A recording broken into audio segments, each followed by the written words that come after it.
So, Miss Ashley, Hi. first off, everybody, welcome back to the Sporting Life Show. Welcome back. We're trying something a little bit different. We actually are in a studio that we are now working out of, which is kind of cool.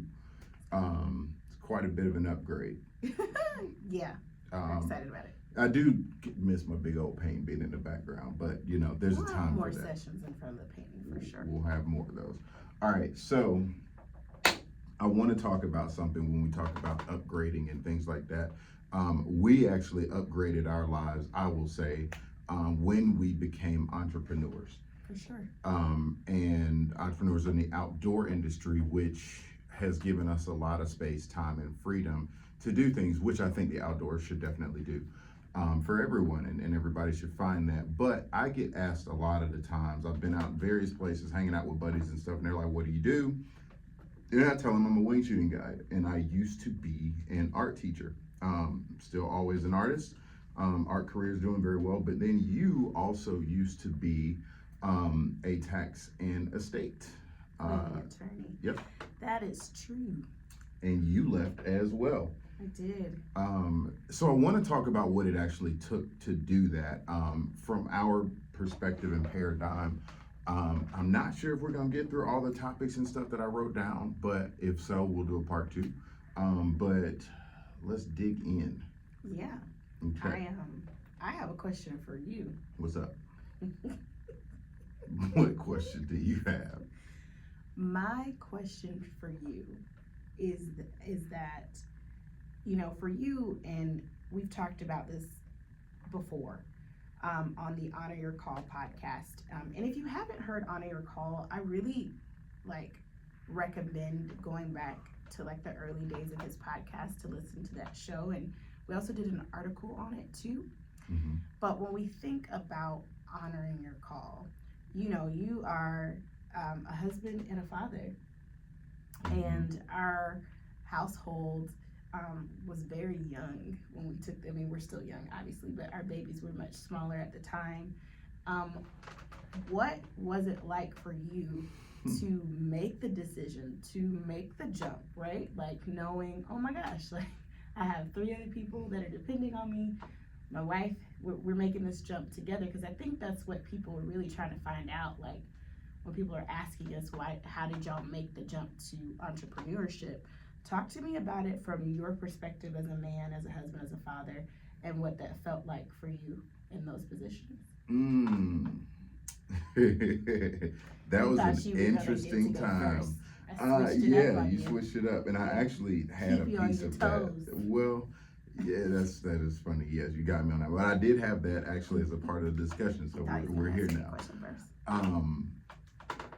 It was a very nerve-wracking time, but I will say new dad energy is a different energy. New dad energy. New mom energy is a different energy too. New dad energy, having a child on the way. Yeah. But one thing I will say, I led with this, and I think you can hold me to this. I always said I never wanted my kids to see me working a job that I did not want to be at. Mm-hmm. And so there was a lot of hustle. We got smart kids, and they are very perceptive, and they pick up on things very quickly. So that put a lot of fire up under me to go ahead and start pursuing this sporting life thing that we have now, and really put in a lot of overdrive. A lot of that, honestly, was not bad fear, but again, reverent fear of they're different types. Yeah, and that was the thing that actually kept me up as late as I was staying, literally all night. So it was a reverent fear for what was to come, but also what I wanted it to look like. The other thing that I always used to think about, you and I both come from households that we were blessed to have parents that both came out of lesser income situations. All of our parents did. Our parents worked very hard. Very hard. To give us the lives that we had, that's for sure. You know, your daddy coming out of the country, your mama coming out of Summer Hill, and then my mom coming out of West End, dad coming out of Oakland City. And our parents, considering, still did well for their generation. They did extremely well. Yeah. I mean, and I think just not off topic because I want to stay with that theme that we started with. But yeah, I mean, I think when our parents did extremely well from coming from the situations that they did. But one thing that we really considered as a married couple and as a household is like, what was our call to take things higher? Because a generation removed, our families didn't have the same opportunities and choices that we did. And so we looked at our lives and we're like, oh my gosh, we're so grateful for what our parents did. Now, how can we take that foundation and take it higher, knowing that just a generation ago, those same opportunities weren't available to them? And that meant a lot to us to sit down and say, just like we can look back and trace the lines of demarcation and say, our parents did this and change the trajectory of our families' lives, of their descendants and everybody that came after them. We want everything that comes after us to be able to look back and say, line of demarcation, grandma and grandfather, when we get there at that point in time or whatever it is, can look back and say, they dug in their heels, they made a decision to take our family to the next level. And for me, like when I asked you that question about being a husband and a father, I mean, obviously I can talk about it from being a mom and a wife, but like you said, it is this reverent understanding that I am trusting everything internally, right? Like I am having this internal driver, this faith to just step out. Because the thing is, externally, if you look at the world, it made more sense for him to stay teaching at Westminster's, a very great school in Atlanta, and it made sense for me to continue being a tax and estate planning attorney because it was safe and it was stable and we had small babies. That's what our external evidence showed us.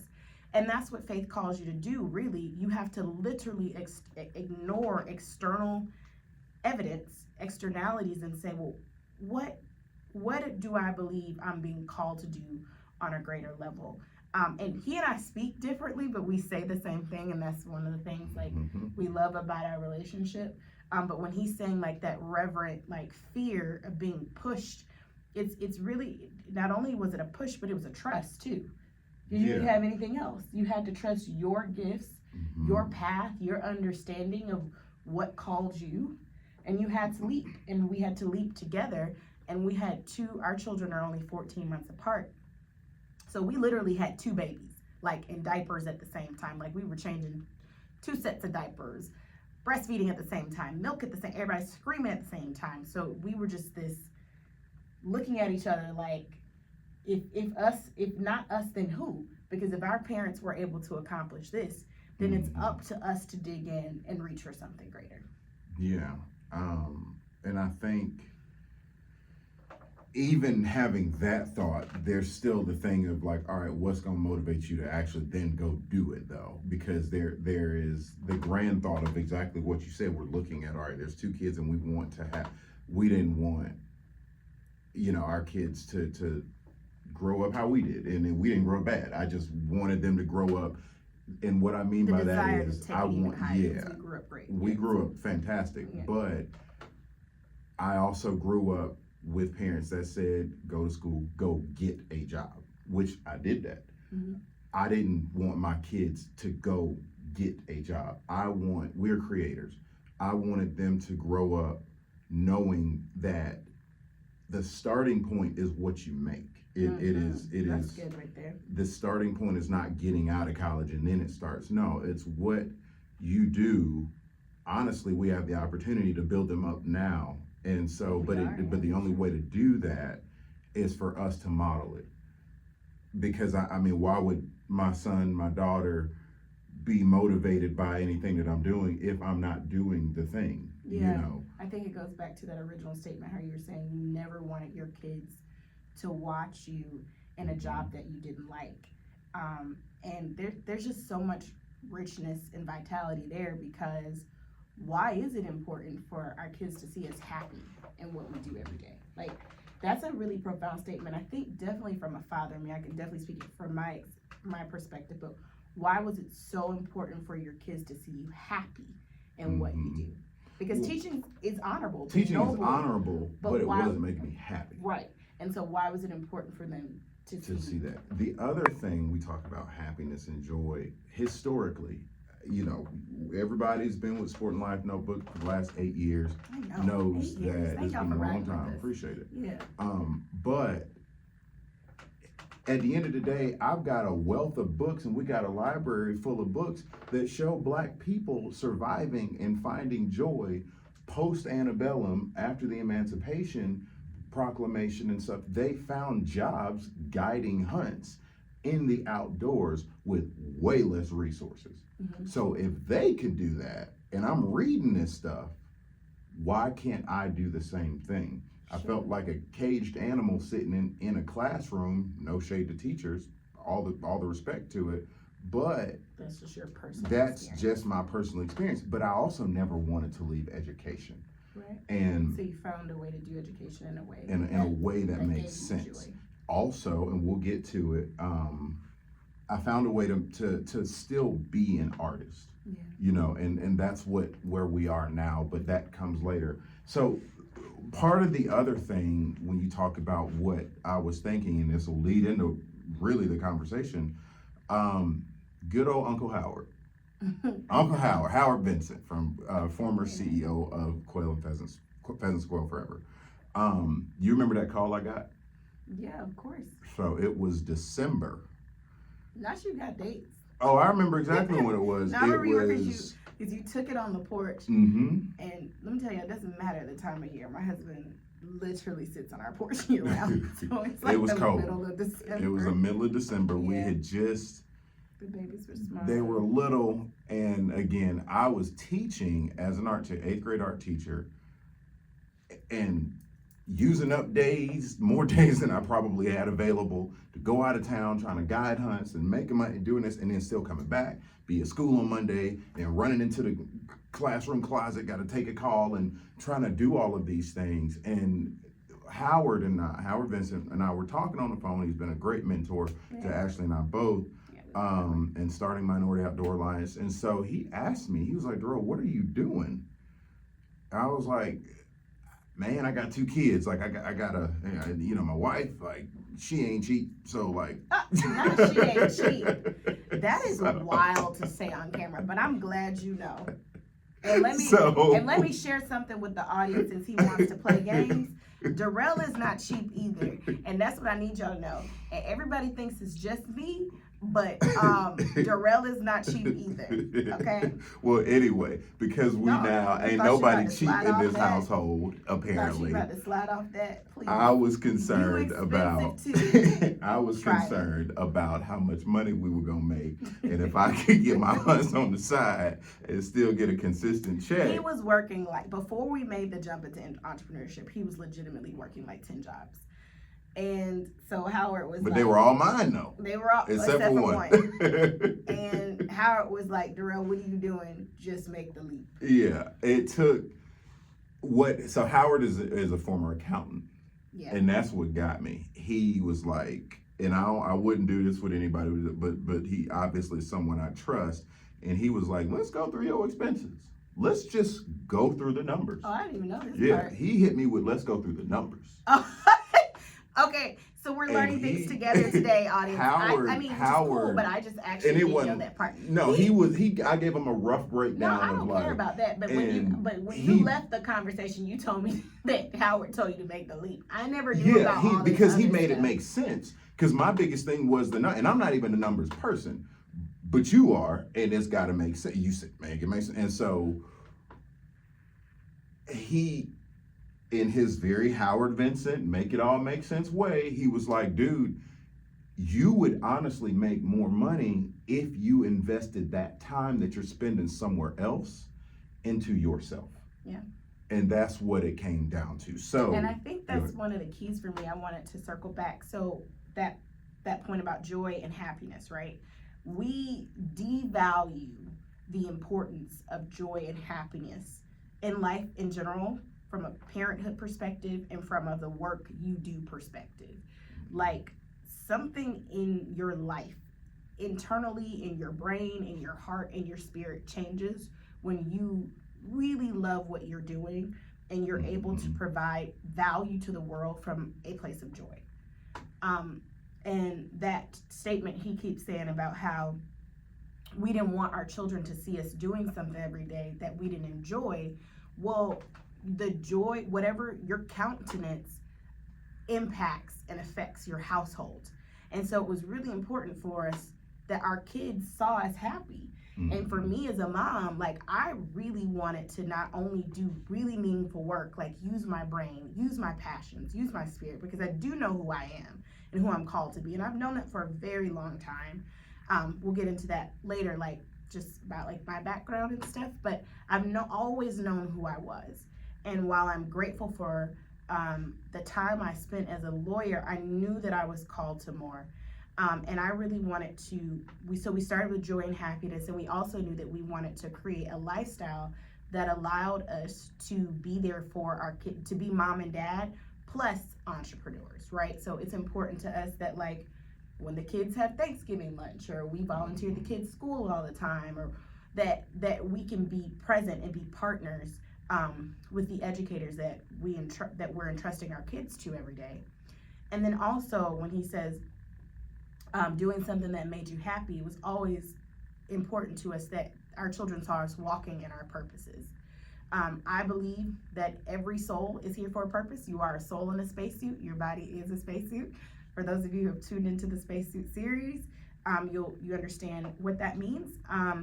But the truth is, you're in your spacesuit, you're in your body temporarily, and while you're here, your soul has a mission.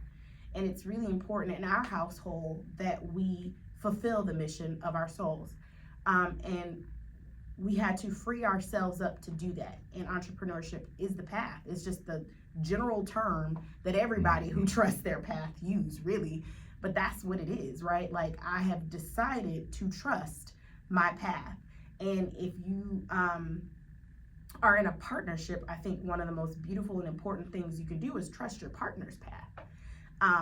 And what does it look like when two walk together, when we're equally yoked in that belief, where two or three are gathered around that belief? God is there. And we wanted our children to see us committed to those paths, because we can all remember being kids, but the truth is, it's much better to show than to tell. And kids do what you show them more than they do what you tell them. And so we wanted them to grow up seeing us be who we're called to be. Yep. So, in addition to showing and telling, I also, I dug myself in a hole for this one, talking about folk being expensive. Yes, I got expensive habits, yes, right? And I had to sit and This man tried to play me on. I had to sit and look and really think, if I was gonna make this thing work, what is the priority, right? Like, what are the things that, and I would also caution anyone to say, go about finding out what you need in the space to be successful in a way better way than I did, because I kind of took the shotgun approach. Had a lot of, guns, gear, dogs, and stuff like that I really didn't necessarily need. Did a lot of filtering through stuff and bumped my head a lot, and got the stern look from my wife. I don't even know why he's trying to play me on this thing today. Why are you trying me?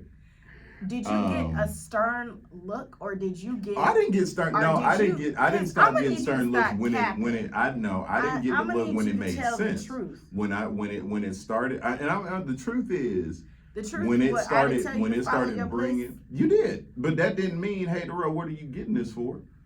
Somebody gotta watch the podcast. Yeah, that's all I'm saying is there had to be. I told you to make it work. I mean, you had to make it work. Yeah, I had to make it work. I probably could have gone about not acquiring some of the things that I did, because some of that stuff I don't even have anymore. Yeah.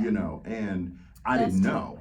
Give the whole context. You got a stern look plus. Yeah, plus the support. Right. Okay, but say that to the people. But what I would encourage anyone to do if you're gonna make that leap is, okay, and it wasn't necessarily by the animals like that. That's a little bit different.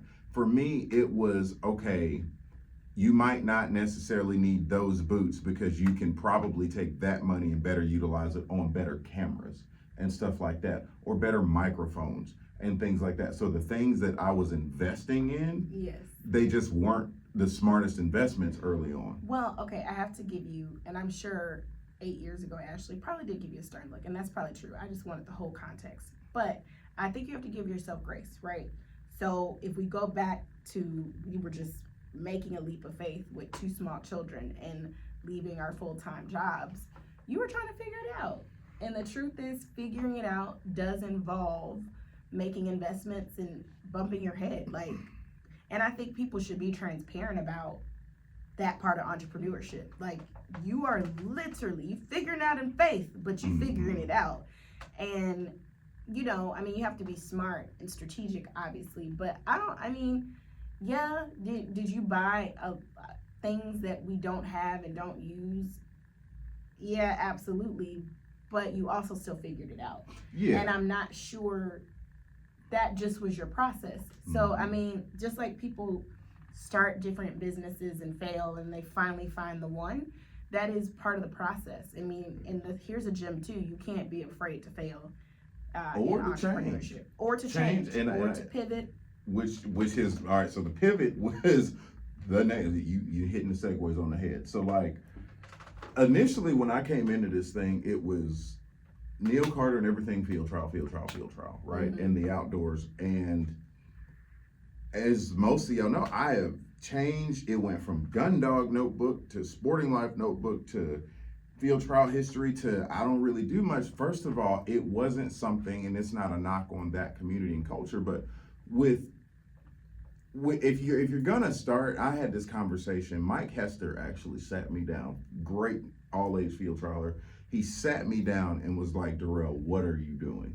Why did you say all of your conversations? And he didn't say it like that, but but every time you talk about a phone call, you're like, and because it always comes out. And what he was saying was, dude, he told me, he was like, man, when he had a family, it was hard for him to get into competing with dogs and stuff like that. He was like, dude, I didn't have the money to do that.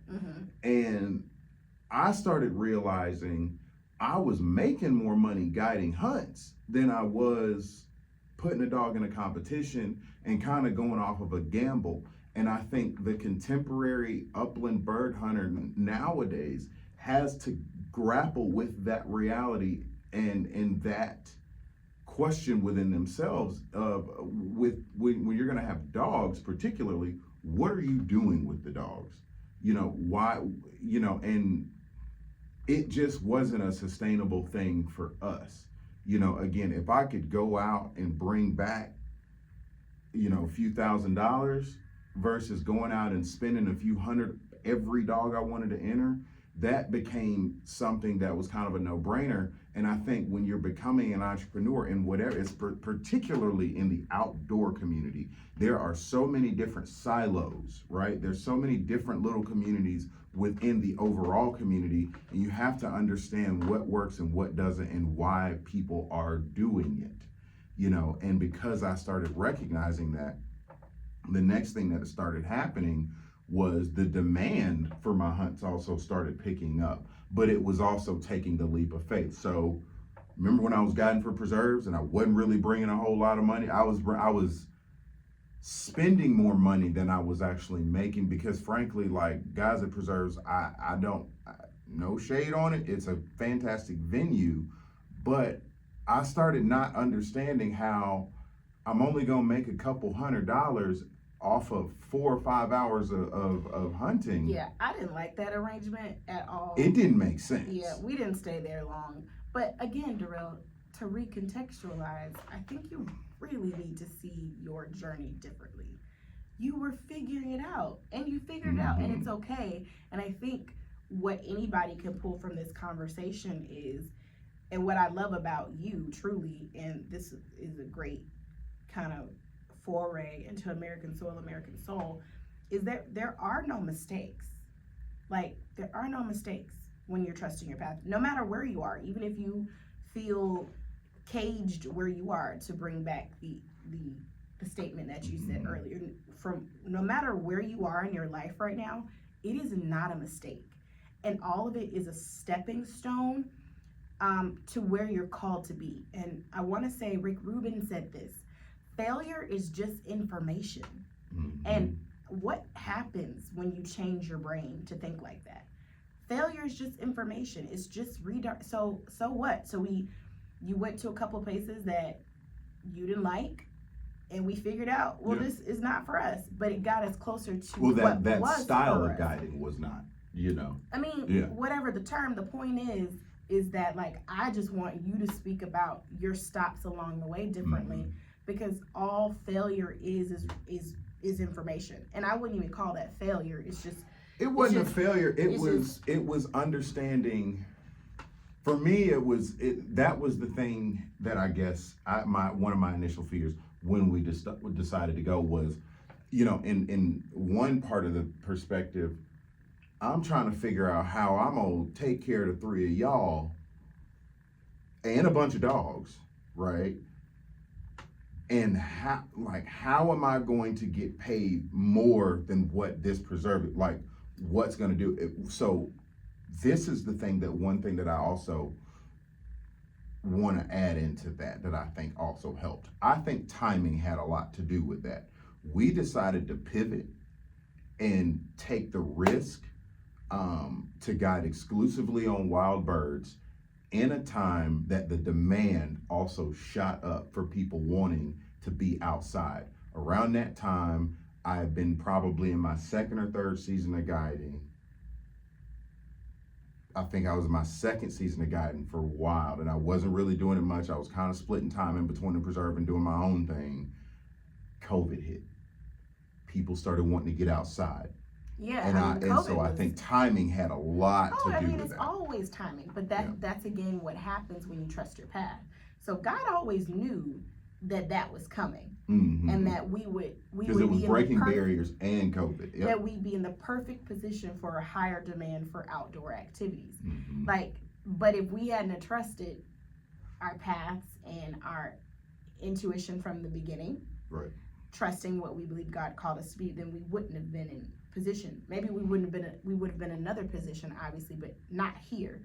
So, and for me also, the way I think of things too, you know, you and I are artists, we're creative people, and your entire process of creating art begins outdoors. It's really all of who you are. I mean, we could trace that back to when you were making art and exploring your grandfather's backyard, which we've done articles on that too. You creating your personal Eden everywhere you go. Actually, we should do a follow-up to that article, because he actually creates his personal Eden everywhere he goes. So we've lived together in a couple places now, and I remember when we first started dating, he took me to his grandfather's house and showed me, you know, where he used to play and grow up and what was Eden then. And then, you know, of course he had his bachelor house, and then we had our house that we got together when we first got married, and then the house that we have now. But wherever he goes, he creates his own Eden outdoors, and really spends more time outside of the house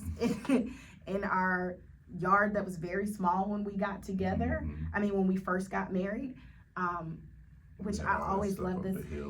But then he found this like walking trail that wasn't an official walking trail, but he found this area for us that opened up. And I so, was using that to make early films and stuff like that. You were making early films, you were doing art. So no matter where he is, he literally finds a way to connect to nature and create.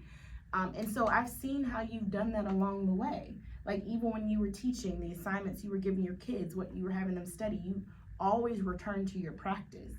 I was talking to him last week, and I got this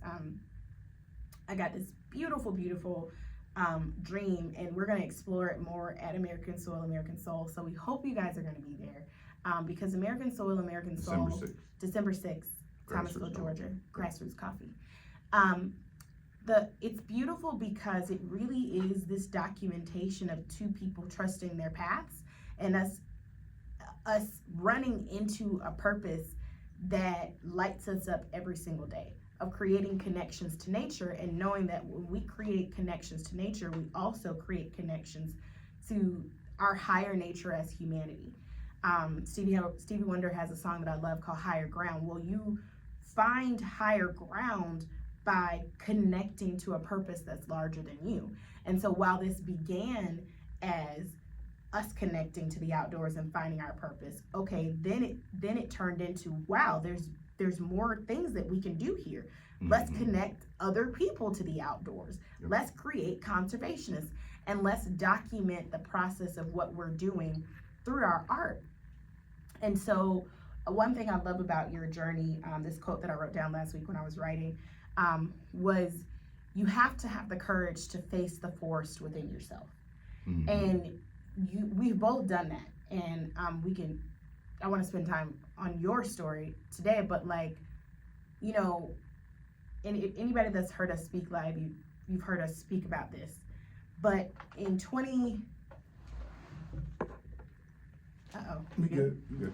in 2017, or was it 2016? Either way, one of the two. When my husband looked at me and told me that he wanted to cold call a plantation in Thomasville, Georgia, in pursuit. Yep. Is it 2016? In pursuit of a dream, you have to understand, plantation had no context for me in 2016 as a Black woman, other than what I had learned in history. So the name itself sent chills and an absolute no through me when he first said it. But as I listened to him, there was something deeper about how he had to face this forest within himself, but also literally go to this plantation and figure out what was calling you. And that really was the beginning of our journey with everything we've done, whether it be American Soil, American Soul, the Sporting Life, our other businesses. It was you having the courage to, regardless of what we knew at the time, knowing that there was something there for you.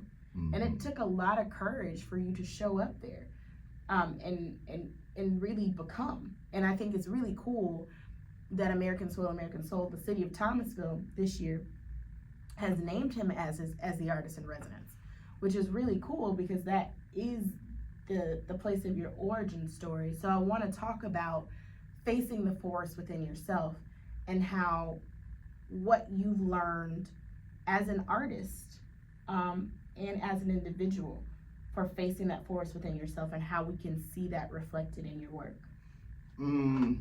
Well, before the work, I guess the literal piece of the work, of that explanation, I guess, for me, I guess it was the facing the forest piece is more so, it was just kind of worth the risk to go into said forest, right? And that's a metaphor for a few different things that ended up happening. Number one, as far as going to the forest go, deciding to guide on public land because I knew that there was value in my skill set. I did know that. And that is a hard thing for people to do as artists and as guides.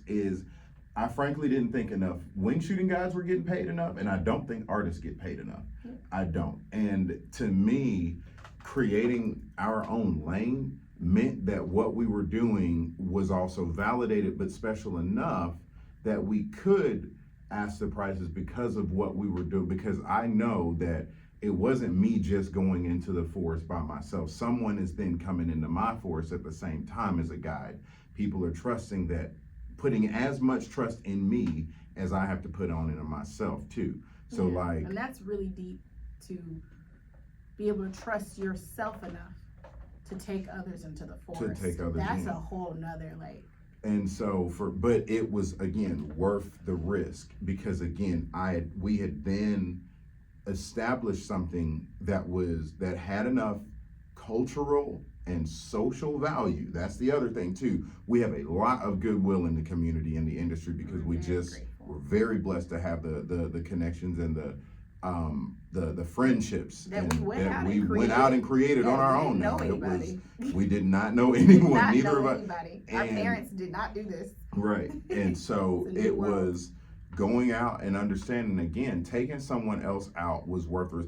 I was teaching at school, and there were days that I would run the risk of running into somebody that didn't want to be there, running into a child that didn't want to be in my class, running into somebody that did not want to be in or appreciate the space that I'm trying to create and facilitate. I'm good on that. What I can do though is take people that want to be in the space that we've created, right? They want to be a part of the Sporting Life Outfitters experience, artistically and tangibly, right, into the woods. And it's a voluntary voluntary thing. These people are spending, it's a voluntary classroom. And you and I both lead with education, but my biggest thing is 10 to 15 miles walking, ain't nobody upset doing that. So the likely, you don't want to be there, but everybody there you paying a lot of money to yeah. not want to be there. Yeah. So that's the thing. I could justify the price point because money talks and money matters.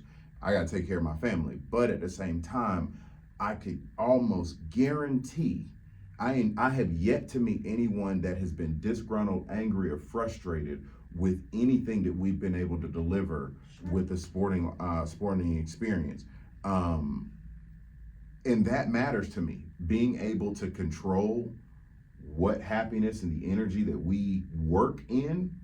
That was something that was big, and what also made it a lot easier to take that leap. So then as far as in my work, there's that push and pull. You'll see texture.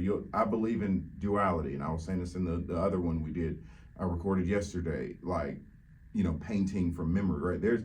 My work exists in the duality and the push and pull, right? There's certain yins and yangs that kind of float all through my work. And the duality for me was I'm willing to do the hard work, right, to make life easier for the rest of my family. And there's that duality right there. So you should be able to see it on a much more, like, that's the most literal way that I can explain that, in my work. The duality of, in my work, celebrating something that we're more than likely shooting and killing, right? Celebrating that by decking it out in gold. There's that duality of being outside, having these great experiences, but then still taking people to hunt and potentially take game, right? The duality of life and death. All of those things I want to, you got an alarm. All of those things I wanted to be able, all of those things I wanted to be able to show, and really to just bring forth. Sorry, guys. Somebody got to be responsible. Yeah. But I think when I think about the specific question of how does that show up in my work, it is just the grounding, like setting the ground of my work, the foundation, the rougher edges of it, and the push and pull between, what that means between, again, me going out and doing all the harder work to make life easier for y'all. That's the most concrete way I can say that. Yeah. So we'll explore these themes more deeply at American Soil, American Soul. But our question to you all on this outro is, how are you facing the forest within yourselves? And I think for those who like to be outdoors, that is an unspoken understanding of why we're all out there. And this is from someone who was converted into being outdoors, because as I've shared many times, this was not who I was before my husband and I got together, and he brought me out there. And what we realized, and what I realized individually, is that there is a sanctuary outdoors. There's this quiet space that takes over and allows you to hear truths. And something amazing happens when you face the forest within yourself, and when you literally go outdoors and face landscapes. So we hope you guys will join us for American Soil, American Soul on December 6th, 2024. This is year 2. Can't believe it. So thanks for growing with us, and we just know how much we love you and appreciate you. 2 fingers. Bye.